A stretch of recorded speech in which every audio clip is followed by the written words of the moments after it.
you wanted the best, you've got the best podcast. The hottest podcast in the world. The Chris Voss Show, the preeminent podcast with guests so smart you may experience serious brain bleed. The CEOs, authors, thought leaders, visionaries, and motivators. Get ready. Strap yourself in. Keep your hands, arms, and legs inside the vehicle at all times, because you're about to go on a monster education roller coaster with your brain. Now, here's your host, Chris Voss. Hi, this is Voss here from thechrisvossshow.com. There you go. When the Iron Lady sings, ladies and gentlemen, that's when you know it's rolling. I don't know what that means. It's rolling? I never said that at the beginning of the show. Welcome to the big show, my family and friends. The Chris Voss Show is a family that loves you but doesn't judge you. So always remember that. You always have a place here. You always have a home. You always have a family. You're never alone with the Chris Voss Show because we stalk you night and day with 4 new shows every weekday and 15 to 20 shows a week. So if you're still lonely after spending all that time with me and the amazing guests and brilliant minds that come on this show, I don't know, you can pay me extra to hang out with you, but it's going to cost you a lot. But there's an OnlyFans for that. No, there's not. Anyway, guys, we have an amazing gentleman on the show today. And as always, we bring you the smartest minds. But people are going to write me and be like, what's that OnlyFans thing? It's not real. It's a joke, people. It's a callback joke for the show. We have Timothy Poore on the show today. He works in the dark underbelly of healthcare, in the shadows of the happiest place on earth. Is this a Dylan song? What's going on here? We're going to find out. That's the whole part of what we do here in the Chris Voss Show, is we find out what's going on. Tim Poore is a seasoned healthcare executive. He's been a transformative force in the industry since 2019, when he took the reins as CEO of ATP Healthcare. In his role, Tim leads a dedicated team that assists families, patients, and hospitals in navigating the complex landscape of healthcare placements for challenging cases. Before helming ATP Healthcare, Tim demonstrated his expertise in the healthcare sector as part of an investment group. There he played a pivotal role in identifying and optimizing post-acute care properties for purchase, strategically increasing their census post-acquisition, and his extensive experience includes several years in the dynamic fields of home care and hospice. Currently at the forefront of innovation, he's co-founded a company that's developed an AI platform. We've got to love AI. We'll be talking about that today. This groundbreaking technology guides hospitals and post-acute providers into optimizing patient recovery, showcasing Tim's commitment to advancing healthcare solutions. Welcome to the show, Tim. How are you? I'm doing great today. How are you doing? I am doing excellent. It's wonderful to have you on the show. Give us your .com so people can find you on the interwebs. Yeah, it's going to be really easy. It's going to be atphealthcare.com. There you go. So give us a 30,000 overview of what you guys do there, Timothy. So if you're listening to the Chris Voss Show and you do have a brain bleed and you end up in the hospital, and the hospital is having a very challenging time trying to find a appropriate discharge location for you, often keep our name in mind, but often the hospital will contact us, so they'll reach out to us and ask for our consultation or our assistance and managing or trying to find a placement option for you. But in addition, we generally stick around with the patient. We're working with the hospital. We'll generally stick around for about 6 months with that patient, kind of mitigating those issues forward for them. So we're not kind of like just saying, hey, we found you a spot, good luck. There's a lot of issues that have to be taken care of on that back end also. We do work with families additionally, and it's regarding like insurance issues or something like that. We'll provide a consultation or point them in a direction of what they need to be doing as far as to resolve those issues or even placement issues. So unfortunately, it's not what we woke up in the morning wanting to do, but it sort of happened. Kind of going back in 2019, I worked for, like I said, an investment group. I left them, and I actually wanted to work with primary care physicians, kind of helping them stay independent. And but I would get a phone call from a hospital saying, "Hey, we got this patient here. Can you kind of take a look at what's going on?" I would say, okay, all right, we'll have an agreement with them, like a BAA, and we can share information. We're not breaking the law. We're not going to wear orange. And we give our advice and say, hey, this might be a discharge location for this patient, and that sort of stuff. And then finally got to a point where this one director of care management for a pretty large hospital system said, you should charge for this. And Wow. usually when a customer says you should charge, that's not a bad thing. And Sure. we kind of like looked at different payer models and try to find something that works. And we got to doing this quite a bit, and kind of kept seeing this like the same issues again and again and again on these really complex patients. Case management in a hospital, they are the heroes of the hospital. They are by far the smartest people in the building. No offense to neurosurgeons and a lot of your physicians, they're very smart people too. But case management, they can juggle so many things at one time and keep it together. It's absolutely amazing. And on these really complex cases where they just don't have the bandwidth, that's what the problem is. We're able to assist them with those patients, and and that we kept seeing there was the same sort of issues again and again. And when you see a pattern, a machine can be trained to work on that. Oh. And so we started looking at other groups that could be studying this or it could be approaching this problem in maybe a different way. And we found some wonderful people over at Attention Analytics. And we began talking to them a number of years ago and kind of going through the details and what are the issues. We got to work with a skilled nursing operator and really kind of like bear down and see what the issues with them as far as flow through for patients and that sort of stuff. So our AI platform that we have developed works with hospital systems and post-acute care providers, and it transitions that patient all the way through. Wow. Yeah. So it's a pretty powerful tool. AI is going to help the future in healthcare. We probably need that more than ever with, how complex healthcare is. It's complex, expensive, and it's understaffed. Yeah. Now you have two branches for your company, I think. So one for hospitals, providers, insurance company, the other for individuals and families for managing the process of senior care. So probably a patient advocate at that point with individuals and families? Yeah, a very dogged patient advocate. Since we are working for the patient, we have no problems with telling somebody to go F off and go entertain themselves. We will do that on their behalf anytime. And when we're giving an opinion, it is our expert opinion that we're supporting this with data. Typically, it's a lot of times it's going to be long-term inspection data. It may not be short-term rehab or something like that. But there's data behind this. It's not a financial motivation from whoever's given us the best deal.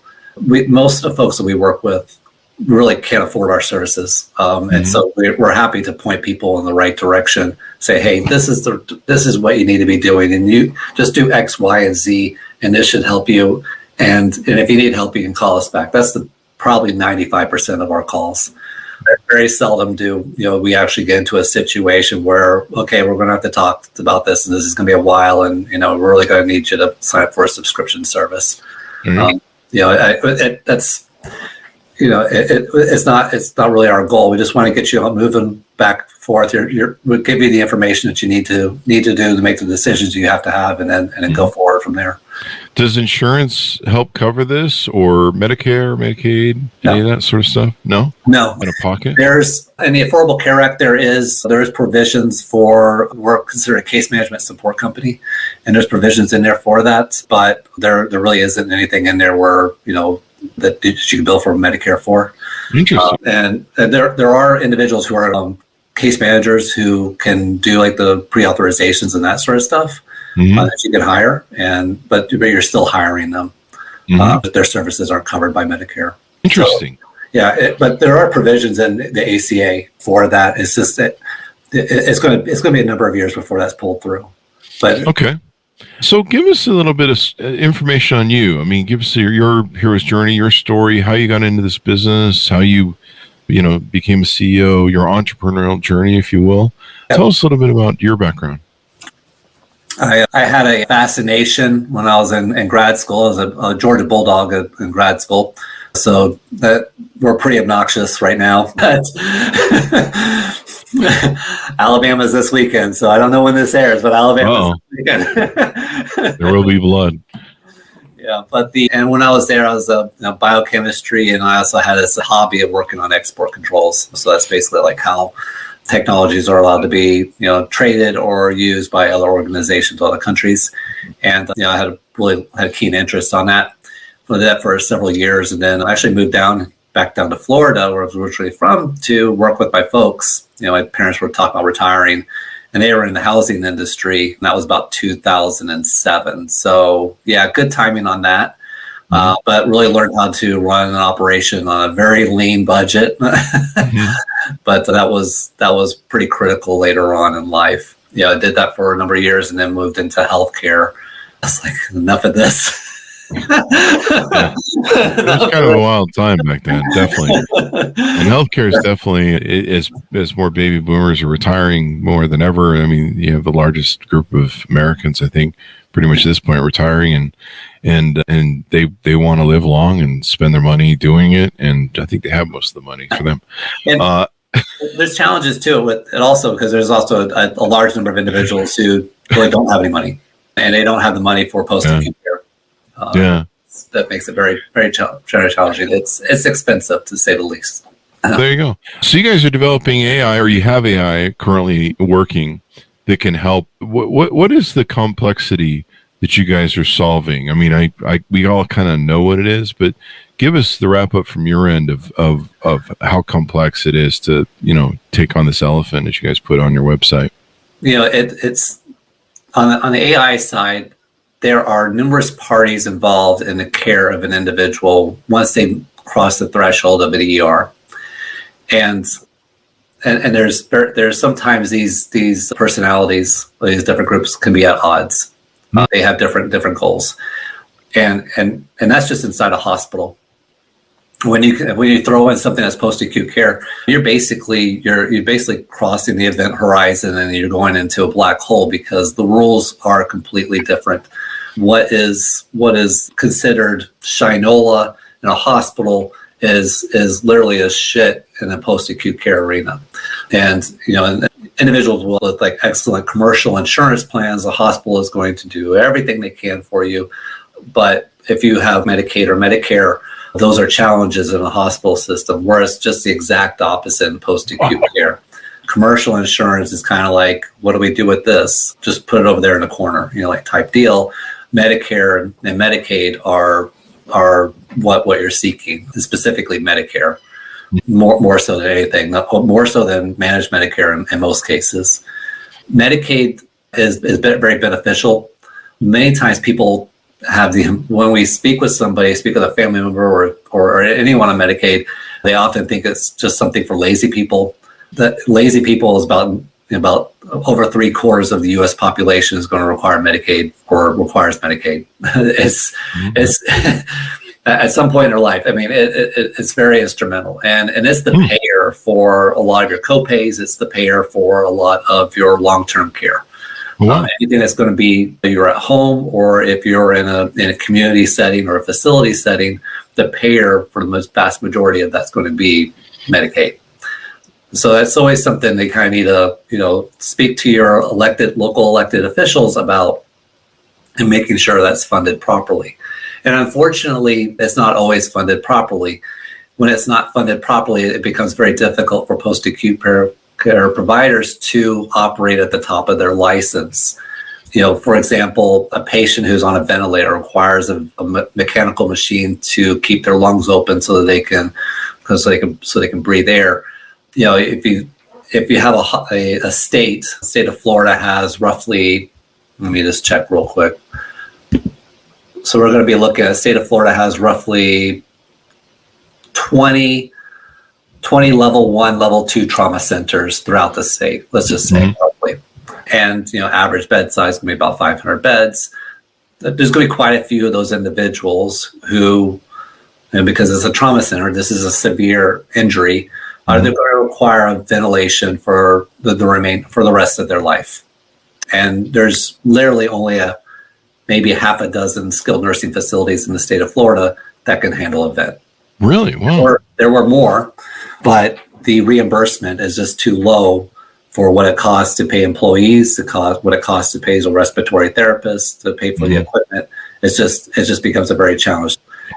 And typically those facilities, you want to make sure Medicare is present on the front end for those patients. So, Wow. and a lot of states, we end up having to look outside that state for placement for those patients. Wow. LTACs are an option in some cases, but LTACs are only going to take that patient typically if they have a plan for what's going to happen when they can't get that patient to recover, or they can't wean that patient off that ventilator. Wow. It's unfortunate. Our company really shouldn't exist, and yet this is a situation that we're in. Yeah, I mean, healthcare is complex. I mean, just trying to figure out my insurance every year is what's going on with it and what I'm paying for that I never use. Your deductible is probably growing more and more, and you're sitting there saying to yourself, "But are the services really getting?" I haven't used any of my deductible in 35 years. I think I'll be using it next year for a hernia injury, but even then, I think I'm paying most of it deductible, the upfront, whatever the hell it is, and I don't mind that, just as long as it's cheap. I've got $1 or $2, but yeah, this is really interesting. My sister is in a care center, and do you do avocation for people in care centers, things like that? I imagine they would have to be able to pay you out of pocket. No, I mean, if someone reaches out to us and they are having an issue, well, you got to try to help them, at least point them in the right direction, and say, it doesn't. If you have that knowledge, you should try to do something with it. Yeah, I know that just having people advocate for people that can't sometimes advocate for themselves, either because of their health condition, dementia. That's what she deals with, dementia, so she can't advocate for herself. And then the healthcare systems, at least from what I've gathered, seem so stressed anyway between having a workforce. Evidently one of the things that COVID did, and one of the problems that we're having, with the way insurance companies pay or don't pay or take forever to pay, that a lot of doctors are just like, fuck this, we're out. We're going to go, I don't know, do real estate. Direct primary care. Yeah. And, and a lot of younger people are just not that interested. They're more interested in becoming TikTok influencers. And so there's a real glut coming down the pike, from what I understand, in healthcare, in doctors, nurses, providers, and it doesn't look good. It doesn't look good the way it's going. You look around at the facilities and the hospitals, and you see who's there, and those people, they want to be there. Yeah. They wake up every morning, wanting to do the best damn job that they can do, and we really need to work to make sure that they have the tools and resources to do their jobs. Those of us who, listen, I can't take care of a patient, but I can press a button, and I can press the shit out of that button. Okay. Do you need me to send an email? I can draft you an email like nobody's business, especially with ChatGPT-4, right? But I mean, that we have to put a little bit more of a focus on, okay, we need to get these resources for these individuals who are doing the work, right? That's because they want to be there. There's a lot of other things that these folks could be doing. They're very smart people. So for those people listening, who's your target audience? How much do they need? Do they need a certain amount of cash or net worth? Do they need to be on Medicare or Medicaid or have their own cash? Or if they want to invest in an AI platform, that's one thing, right? That's one way to do it. Right. But no, so in most individuals, most states, it's about, the cutoff is between $1,800 to $2,400 per month. If you're making more than that, you might have some challenges getting Medicaid. Okay? If you're under that for most states, and when I say most states, I'm talking about nearly all 50, you're gonna qualify for Medicaid pretty much A-okay. And that would be something that's you would want to consider, because that's going to be, at the end of the day, that's going to be your payer. And even, and if you're not of age for disability or for Medicare or Medicaid, you need to also take a look at life insurance policies that have a nursing home or long-term care benefit. But we really want a long-term care benefit, something that could be used that's going to keep you home in your place of residence, right? Those are the types of things that you really want to have set up, and that's the first thing I tell everybody that contacts us. So if you can get through that first part and you still need to contact us, then by sure you can contact us, not a problem. But we're pretty reasonable on the price. There you go. You have to be, because I mean, the vast majority of people, they're looking at Medicaid. They can't. They're not rich. Yeah. It's crazy what's going on in this country between everything else and the laws and healthcare. Now, does the AI work largely more with the hospitals, providers, insurance companies? Or you're trying to juggle all those? It's basically the world's greatest full-time employee for a hospital and post-acute care provider. It's pulling through and going through all that data, and as much as the healthcare organizations are comfortable with it, it can follow their rules however they want it to follow them. Oh, really? So they have to set up rules and say, okay, this is what we're okay with, and this is what we're not okay with. This is what we want to be checked back with on decisions, right? And then you have to have some sort of human control in that. Mm-hmm.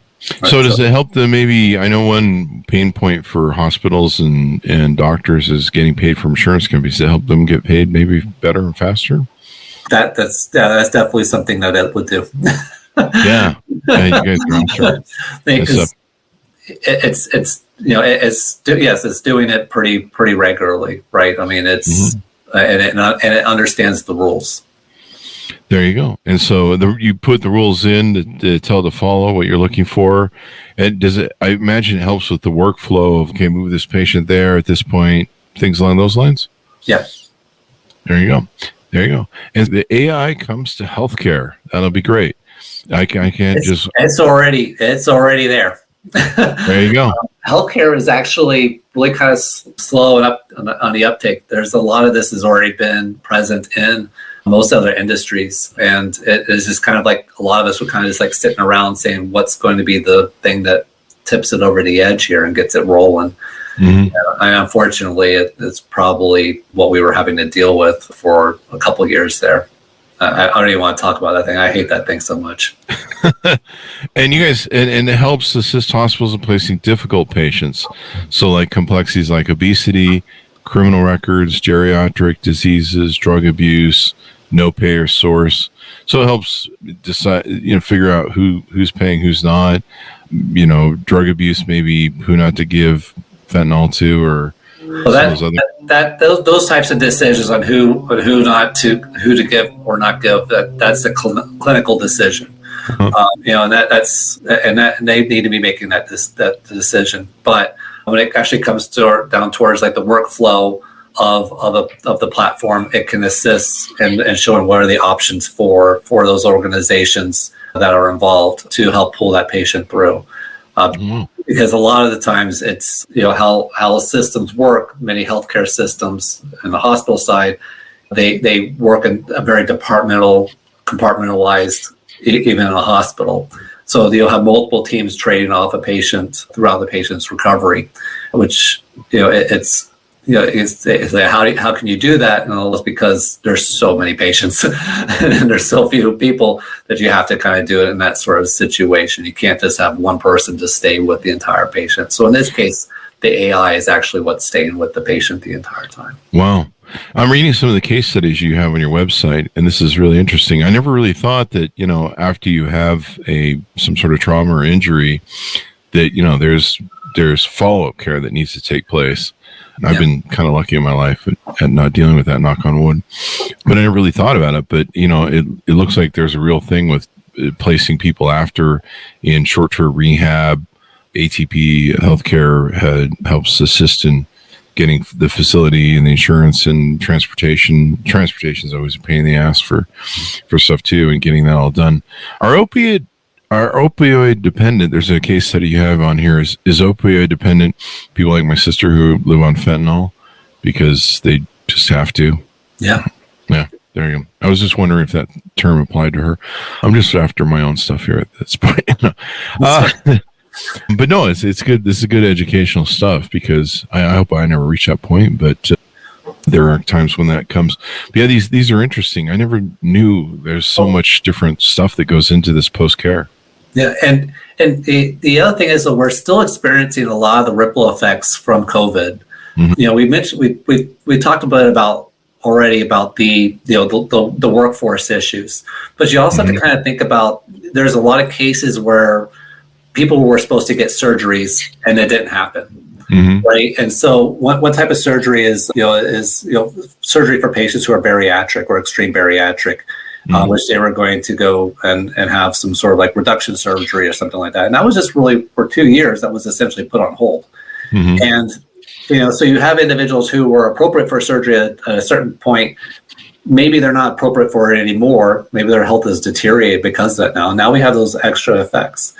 So when we started the company, and originally we were just, it was just a bunch of hospitals in Florida that, had our phone number written on a bathroom wall somewhere. Say, it's for a good time, call ATP or something. But what's that number? Right. It's pretty easy to find. 15309. That's it. But, we had one patient that was 600 pounds back in 2019. Wow. But by the end of 2022, heading into 2023, but at the end of 22, we had over 24 cases in the same area, right? Mm-hmm. So, and those are individuals who are requiring, nursing home placement, and they are considered extreme bariatric.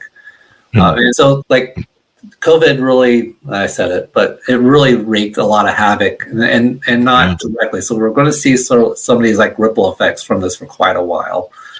Workforce is going to be one issue, but also just the strain on individuals in healthcare that needed care that it placed on them also. And then long COVID. My sister has long COVID. She had it 4 times in the care facility. And I'm surprised she isn't up to 5 or 6 at this point, but there's still time. In fact, they just locked down the thing again. Long COVID, I have friends suffering from long COVID. It's no joke. People tell me COVID's, just some made up lie. I just about want to pop them in the face. So if you see the suffering they're going through, it's not cool. And near as I can tell from some of my friends that have long COVID, especially my sister, it's probably taken 10 years off their life. They're probably going to die 10 years earlier. I'm no doctor, but that's just from what you can tell. And I think a couple of my friends have said that. They go, I'm pretty sure this took 10 years off my life. Some of the cases are pretty extreme. The body just reacted in such a way that it did damage to itself and trying to eradicate the disease that it didn't have a blueprint for. And it just damaged its own things in the swelling that a body does to combat disease. One thing I noticed on your website for individual and family services, it looks like you handle like moving estate sales, selling your home. And I mentioned the AI handles this placement, insurance audits. That's AI doesn't touch that or anything like that. Okay. Yeah, okay. That's something we work. The AI is strictly with on the hospital side. We will, and the post-acute care provider side, and that's sort of like that is a local network. That we will work with you to find the people that can do that in your area. Power of attorney, caregivers, and things. This is a big deal for I think a lot of people that are having their parents and loved ones, go into early stage dementia, go into healthcare issues. I know, for my immediate family, being at home and spending all their time at home, if they're in some sort of care, is really important to them, because I don't want to die in a hospital either. I don't even like being in a hospital for 5 minutes. Oh, the ginger ale! They get all that ginger ale. It's great. Is ginger ale? Is it? Wait, sign me up then. As long as I can mix it with vodka, I'll start drinking again once I get back into a hospital. But handling some of these different things as suddenly when you become a caregiver and stuff is definitely daunting. My mom's got like some file that's an inch thick of all the things that need to be taken care of, both for my sister and for her, if things were going to go into it. And it's just something you have to kind of plan for as you get older, and you're going to have to take care of your family members. And I think more and more the studies show that more and more families are taking care of their elderly loved ones at home. Yeah. And so it's more complex, especially when you need caregivers to come to the house to, take care of everything between dementia care, Parkinson's, Alzheimer's. I've got friends that have Alzheimer's parents they're taking care of, and it's tough. It's tough to be a caregiver in that case, but yeah, you definitely see the science of it too, because in the health economy, there's a company that was a few years ago. It was a wonderful idea, care pods, where they would put everything that you need, literally like in a pod, and it would be there for you. That was a wonderful idea. But now we have groups like Care Academy, where you can go online and it's going to tell a family member, what do you need to educate yourself on, what can you do in order for you to provide care for your loved one. Really? And it's a great idea. I mean, it's and actually through Medicaid long-term care and a lot of states, they will pay a caregiver, a family member, to be essentially a CNA, because they understand, like, you're taking care of this person now, you're not really working. I can't really do this sort of stuff. Those managed Medicaid companies will say, we will pay you as an employee for $18, $19 an hour. It's not a whole lot, but it's something at least. So we see that provision in a lot of states where they'll allow that for Medicaid long-term care individuals to stay home.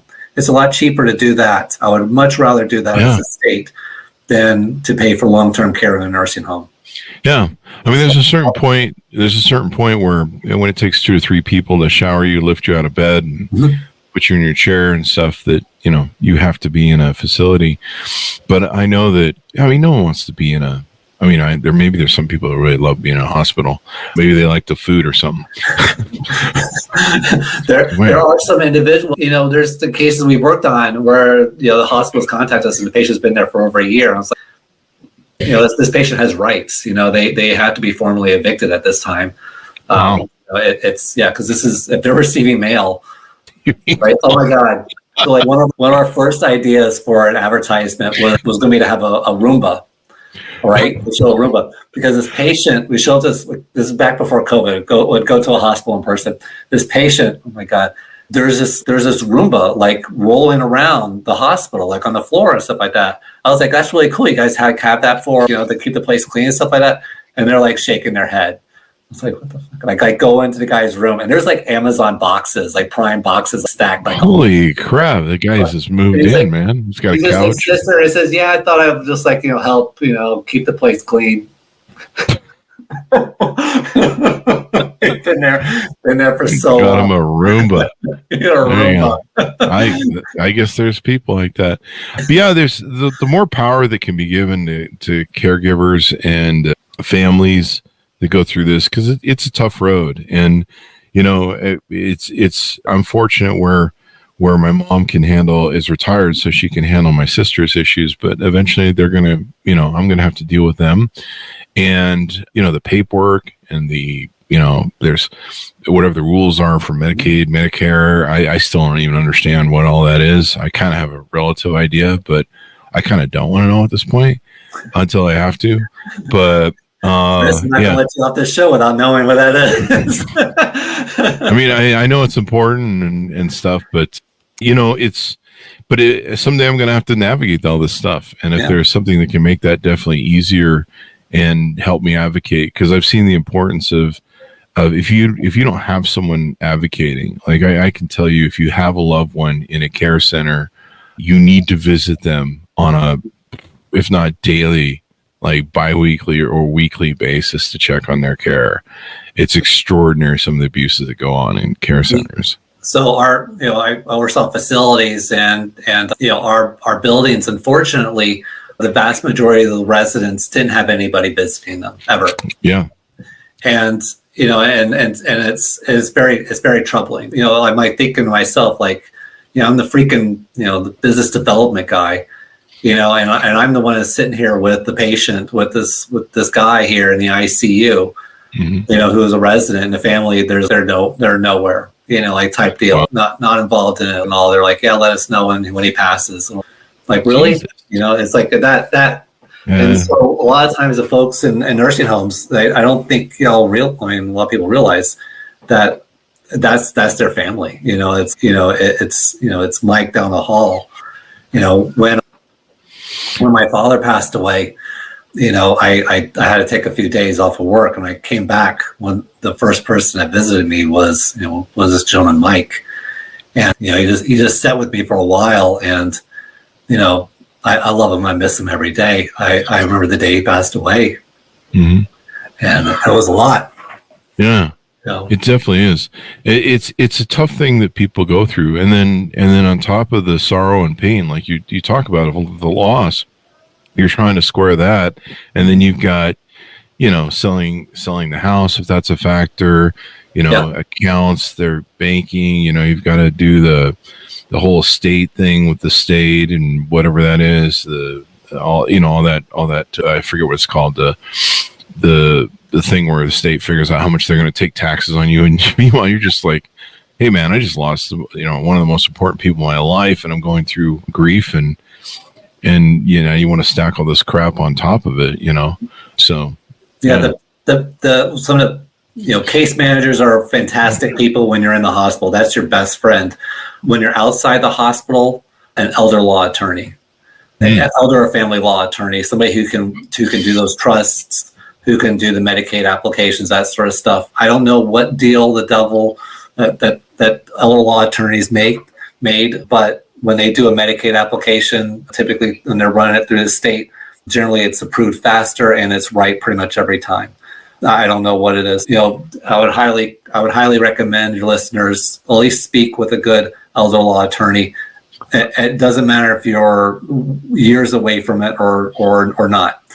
The other thing is, if you're like in that sandwich and you're having to take care of your parents, or you're approaching the age where you have to take care of your parents and you have your kids, you kind of need to lay down the law and just sit there and say,